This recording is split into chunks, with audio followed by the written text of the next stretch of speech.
All right, so first I want to demonstrate how we're going to teach our dog the in-motion exercises using reward-based training. Okay, so we'll do the sit first. Heel. We're walking, and then what we're going to do is we're going to say sit, then lift, free, then reward. Okay, I'm going to guide my dog back. Watch again. I say sit, I lift, free, reward. Good. Sit, then lift, free, reward. Good girl. Sit, then lift. And you notice I keep moving. I want to keep moving. I want my dog to understand they have to go into the sit, free, wherever I tell them to do that command. A lot of times when you first start doing sit and motion exercises, your dog's going to want to continue to walk with you. So you want to make sure they stop in that position.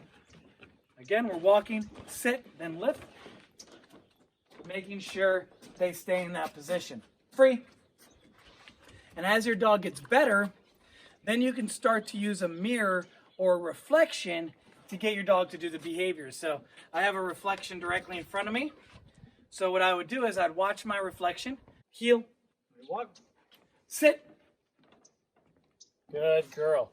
And I'm using the reflection to make sure that she's doing it correctly. Good. All right, break. So that's how we're going to teach our sit and motion using reward-based training. First time, you're going to have to turn your entire body, watch your dog, make sure they go into the sit, and then reward them in that position. It is better to bring the reward to them if your dog has a tendency to take a bunch of steps before going into the sit. So I might want to go sit and lift. Yes. Come back and reward them in place. Sometimes with this exercise, if you're using the terminal marker, they're going to want to jump forward. That's what they're going to be thinking about if we're thinking about reward placement. And you might get the dog that takes a few extra steps before going into the sit.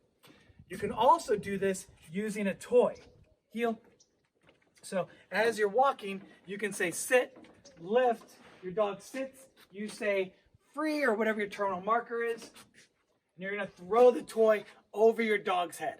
So then at this point, your dog is anticipating the toy going behind them. So this way, your dog is anticipating the reward going behind them. So they stop really fast with that sit in motion. That's a great way to do this command.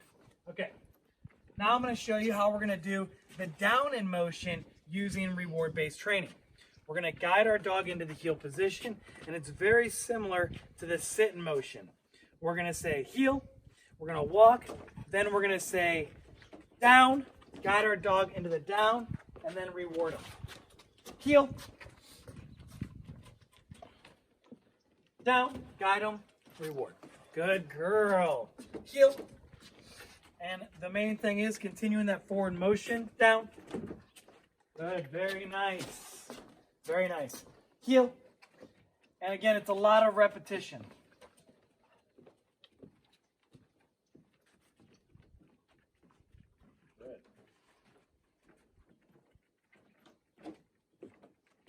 Down. And all I'm doing is I'm cupping the food in my hand. When I say the command, I'm dropping my hand down to reward her in place, and I'm continuing my forward movement, watching her to make sure she doesn't break that position. Okay, so that's how we're going to be teaching our down in motion using the reward-based training. Same with our sit in motion. We can use a toy and throw it back over their head to get them to really stop quickly in anticipation of the reward being behind them.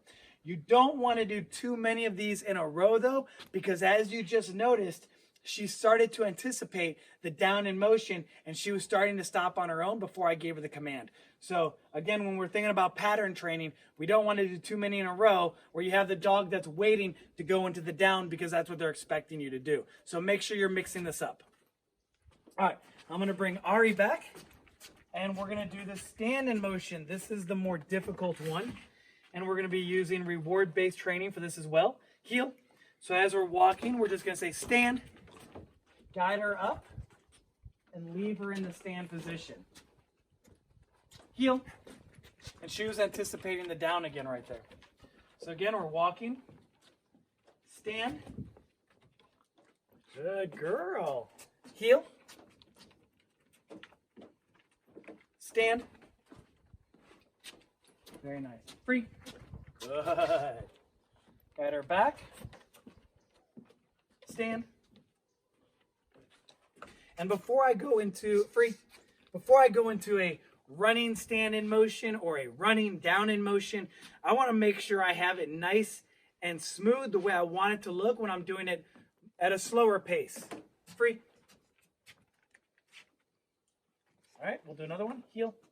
And you can see she's still anticipating the down, but I want her to do, come on, baby, the stand and not the down. Good girl.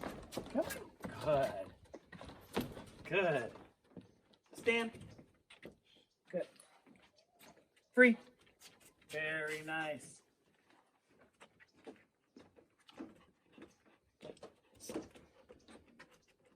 Not the center command.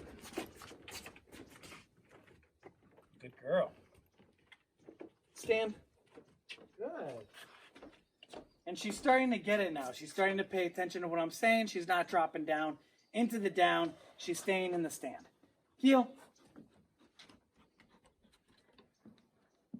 Stand. Very nice. Come. Heel. Stand. And now I'm making the physical cue less and less. Free. Excellent. And I would continue to do this using a reflection or a mirror that I can place. That way I can watch my dog while she's in heel position, give her the command, continue my forward movement without looking at her to make sure she's doing it correctly. And if she makes a mistake, I can readjust, help her out, and do it again. That way we know we have a dog that is doing the behavior, not just because we're watching them. You will notice the first time you don't watch them, they're not going to want to stay in the position because they're going to say, oh, you're not watching me. All right, so they're very aware of where we're looking and what we're doing. So that mirror or even a training partner is going to help you accomplish that. But keep doing this and you'll have a very nice sit in motion, down in motion, and stand in motion. Now I'm going to show you guys how to do each one of these using pressure-based training.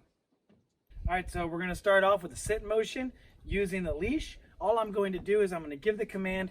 Usually the way that I like to do this is I give the command when my left foot hits the ground, and then as my right foot hits the ground, that's my cue to turn and lift the leash. So it should look something like this. Heel. So we step off, and then we say sit, and then lift. First time you do it, you're going to have to apply a little bit of leash pressure, getting your dog into that position, and then releasing the leash, continuing that forward movement. Break. A common mistake that a lot of people make when they're first doing this exercise is they'll do this. Sit. You see how I stopped? We don't want to stop. We want to continue that forward movement. We want to get our dog used to seeing us continuing moving forward. Break. Come on, baby. She's getting a little tired. Come here, all right? So then we say, sit, we lift, free. Good girl, very nice, very nice. Back into the heel, sit, then lift, and then release. Very simple way to do this, but that's how we're gonna be teaching our sit in motion using leash pressure. Now I'm gonna show you how to teach the down in motion using leash pressure. Break. What I like to do for this one is as I'm walking with my dog, I'm going to have my leash hanging.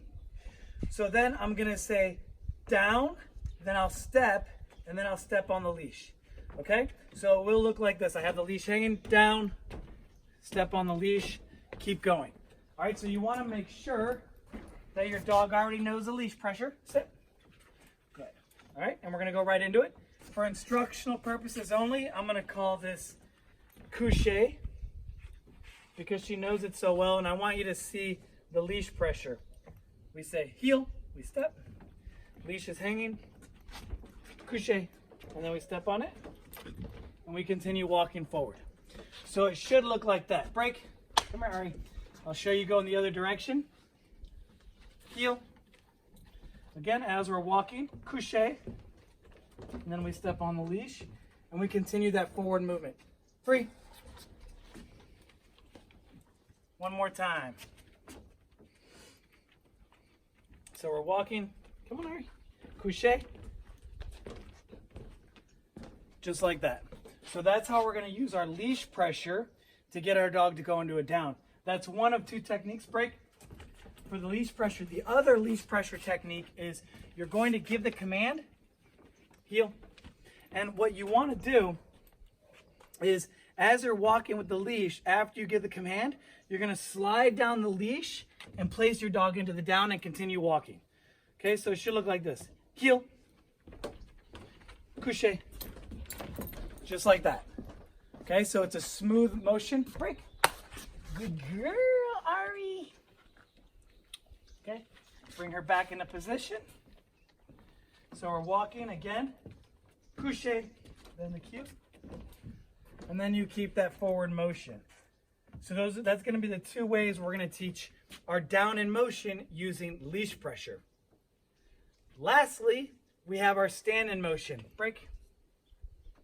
Now with the stand in motion, I'm not going to demonstrate that. With the stand in motion, what you want to do is you want to teach your dog how to wear a belly band.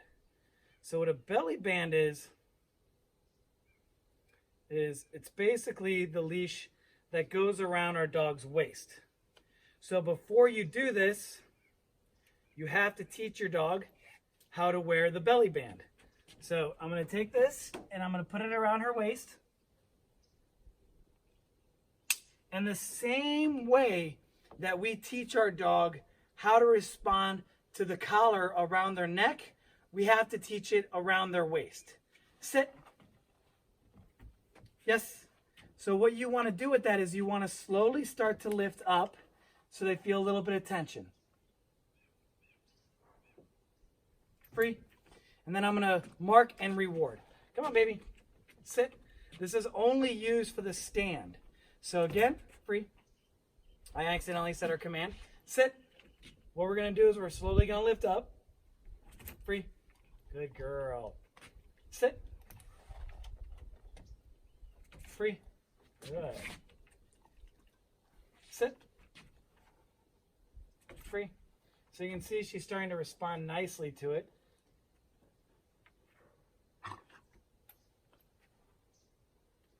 Free. Good. And once we have that down, then we can use this for our stand in motion. So the stand in motion, I prefer to teach that using reward-based training. If you have a training partner, you could teach your dog the belly band. Make sure they know how to respond to it the same way they would respond to the collar that they have on their neck when you're teaching them leash pressure work. Then all you're going to do is you're going to have your training partner walk behind you, and when you say stand, they simply stop allowing the dog to move forward. So this is something you need a training partner with. However, I've been able to teach the stand in motion by using just the reward-based training, and I've had success with that. So that's what I would recommend, especially if you don't have somebody to work with you on a regular basis to get it to that point where you're going to need it to be for competition. You can do it by yourself just by using that reward-based training.